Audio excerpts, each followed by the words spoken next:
नमस्कार, आप देख रहे हैं बिज तक। मैं हूं रजत देवगन। क्या ताबड़तोड़ रैली इंडियन मार्केट्स में देखने को मिल रही है। जी हां, 18,200 के लेवल को भी पार कर दिया इंडियन मार्केट्स ने आज के सत्र में। 156 अंक बढ़कर क्लोजिंग हुई है 18,212 के लेवल पे। आज के दिन का हाई है 18,227। 11 हफ्ते की ऊंचाई इंडियन मार्केट्स ने छू ली।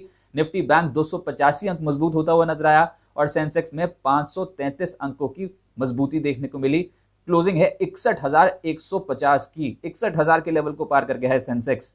इस महीने ही देखें, जब से ये साल शुरू हुआ है, ताबड़तोड़ रैली इंडियन मार्केट्स में देखने को मिल रही है और 5% का उछाल तो निफ्टी ने डिलीवर कर दिया है। निफ्टी बैंक जो बहुत अंडर परफॉर्म कर रहा था, 9% का उछाल 2022 में अब तक निफ्टी बैंक में मिल चुका है। एशियन पीयर्स को आउट परफॉर्म करते हुए नजर आ रहे हैं। एडवांस डिक्लाइंस आज के सत्र में 35 ऐसे शेयर्स निफ्टी के जो हरे निशान पे बंद हुए और 15 ऐसे शेयर्स जहां पर आज के सत्र में लाल निशान की क्लोजिंग हुई है। और फ्यूचर्स मार्केट में लगभग 70% शेयर्स में आज के सत्र में थी तेजी। नतीजा ये कि 11 हफ्ते की ऊंचाई इंडियन मार्केट्स ने छू ली। एक शेयर फिर से फोकस में आया, वो था वोडा आइडिया। याद होगा कल के सत्र में 21% की भारी फॉल देखने को मिली थी क्योंकि इक्विटी डायल्यूशन की खबर थी। सरकार मेजॉरिटी स्टेक ओन करने जा रही है, लेकिन आज मैनेजमेंट की जो सफाई आई उसके बाद शेयर में उछाल देखने को मिला और 8.5% उछल गया ये स्टॉक। वोडाफोन मैनेजमेंट ने क्या कहा ये मैं आपको समझाता हूं। वोडा आइडिया की मैनेजमेंट ने यह कहा कि सरकार कंपनी को नहीं चलाना चाहती, सरकार चाहती है कि मौजूदा प्रमोटर ही कंपनी को चलाएं। कर्ज ज्यादा है, इसलिए शेयर कन्वर्जन बेहतर विकल्प है और शेयर कन्वर्जन के बाद सरकार की जो हिस्सेदारी होगी वो 35.8% हो जाएगी। सरकार ये चाहती है कि टेलीकॉम में 3 बड़ी निजी कंपनियां हों, कोई मोनोपोली ना हो या फिर कोई 2 प्लेयर ना हो, 3 प्लेयर्स हों और ग्लोबल निवेशक कंपनी में यानी कि वोडा आइडिया में निवेश करने के इच्छुक हैं। इतना कहना था, इतना स्पष्टीकरण था जो मैनेजमेंट का आया। उसके बाद शेयर में कुछ उछाल देखने को मिला, 8.5% का उछाल, तो राहत मिली थोड़ी निवेशकों को। कल बहुत ज्यादा डर हो गया था। लेकिन निफ्टी पे आज के सत्र में जो चढ़ा उसमें था एमएनएम, 4.5% की मजबूती। भारतीय एयरटेल में 3.5% की मजबूती। इंडसइंड बैंक लगभग 3.25% मजबूत हुआ। लेकिन जो कंट्रीब्यूशन कर गया निफ्टी पे आज और जहां पर आज तेजी बन गई वो था रिलायंस इंडस्ट्रीज। जी हाँ, 2.5% मजबूत हुआ। लेकिन अंकों के लिहाज से अगर योगदान देखेंगे तो 51 अंकों का योगदान तो सिर्फ रिलायंस की वजह से ही आज के सत्र में निफ्टी पे। हिंडाल्को लगभग 2.25% मजबूत होता हुआ नजर आया।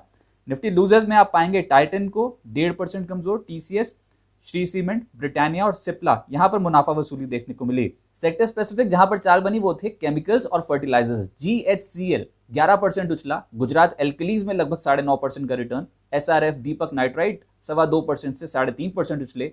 फर्टिलाइजर्स में नंबर आया दीपक फर्टिलाइजर का 7.5% ऊपर। चंबल फर्टिलाइजर और जीएनएफसी 3.5% से 6.5% ऊपर। पैकेज फूड्स और श्रिम्प कारोबार से जुड़ी कंपनियां हैं, वहां पर तेजी बनी। एपेक्स फ्रोजन 16.5% ऊपर। वेंकीज में 9% का उछाल देखने को मिला।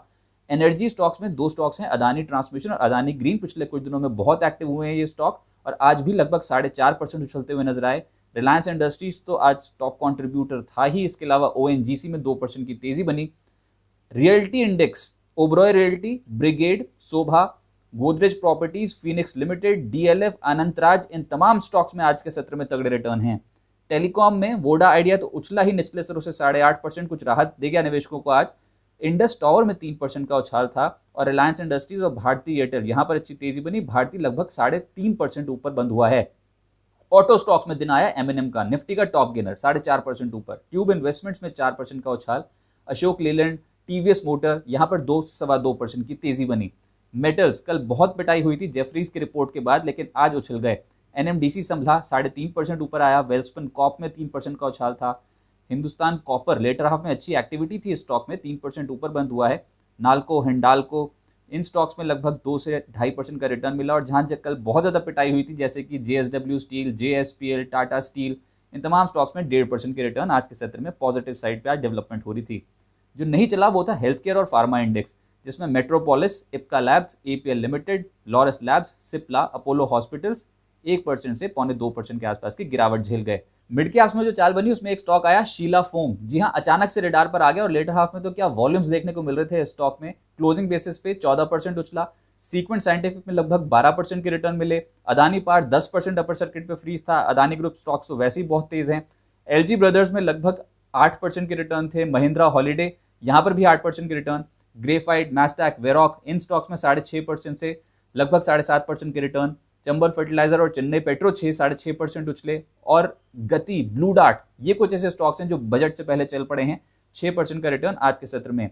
Indian Hotel, MNM finance, India mart और टाटा कम्युनिकेशन, सुवेन फार्मा जैसे स्टॉक्स 5% से 5.5% उछलते हुए नजर आए। लेकिन अब नतीजों का इंपैक्ट जरूर देखने को मिलेगा। जी हाँ, इन्फोसिस ने जो नतीजे पेश किए हैं वो अनुमान से बहुत बेहतर हैं। हमने जो एक्सपेक्टेशन लगाई थी उससे तो बेहतर ही कंपनी ने डिलीवर कर दिया, और सबसे बड़ी बात ये कि गाइडेंस को रिवाइज कर दिया, गाइडेंस बढ़ा दी कंपनी ने। कंपनी का कहना है कि FY22 रेवेन्यू ग्रोथ गाइडेंस जो आप समझ रहे हैं वो 19.5 से 20% की है, पहले 16.5% से 17.5% रखी गई थी। मुनाफा कंपनी का जो दर्ज हुआ है 5,809 करोड़ का है, पिछले क्वार्टर में 5,421 करोड़ का था, हमारे अनुमान से बहुत बेहतर है। आय हमारे अनुमान से बेहतर है, आय कंपनी ने 31,867 करोड़ पोस्ट की है, और कामकाजी मुनाफा बढ़ा है, अब ये 7,484 करोड़ हो गया है, जो कि 6,972 करोड़ था पिछले क्वार्टर में। मार्जिन 23.5% जरूर हैं, यहां पर दिखते हैं क्योंकि एम्प्लॉय खर्च बढ़ा है और एट्रिशन रेट में भी इजाफा देखने को मिला है, 25.5% का एट्रिशन रेट है, लेकिन फिर भी गाइडेंस बढ़ाना और इतने तगड़े कामकाजी मुनाफे की फिगर दर्ज करना ये कंपनी के लिए बेहतर है, तो आउट परफॉर्मेंस कर गया इन्फोसिस। एक और बड़े नतीजे और मच अवेटेड रिजल्ट्स TCS बाजार बंद होने के बाद आए। आय के फिगर हमारे अनुमान के मुताबिक है 46,867 करोड़ से बढ़कर 48,885 करोड़ की, लेकिन मुनाफा और मार्जिन थोड़ा कम दिखाई दे रहा है, हमारे अनुमान से कम। मुनाफे की फिगर है 9,769 करोड़ वर्सेस 9,624 करोड़, और मार्जिन 25% ने कंपनी ने पोस्ट किए हैं, ये थोड़े कम दिखाई दे रहे हैं। एट्रिशन बढ़ा है, 15.3% पे एट्रिशन रेट पहुंच गया है, लेकिन फिर भी इंडस्ट्री में सबसे कम एट्रिशन TCS का ही है, और कांस्टेंट करेंसी ग्रोथ जो है रेवेन्यू की वो 4% दर्ज की है कंपनी ने। लेकिन जो बड़ी खबर TCS को ड्राइव करेगी वो है 4500 रुपए प्रति शेयर पर बायबैक अनाउंस कर दिया कंपनी ने, और 18,000 करोड़ का भारी भरकम बायबैक कंपनी ने दे दिया। और बिस्तक ने आपको पहले ही बता दिया था कि कंपनी बायबैक अनाउंस करेगी रिजल्ट्स वाले दिन, और बिल्कुल उसी तर्ज पे बायबैक अनाउंस हुआ है। 1.08% पेड अप इक्विटी का बायबैक कंपनी करने जा रही है, यानी कि 4 करोड़ शेयर्स टेंडर रूट के जरिए बायबैक होगा, और मौजूदा भाव से देखें तो लगभग 16.5% प्रीमियम पे बायबैक कंपनी ने अनाउंस कर दिया है। तो ये बड़ी खबर जो है ये कल IT सेक्टर इसकी वजह से रडार पर रहने वाला है, और डेफिनेटली TCS जरूर निवेशकों के रडार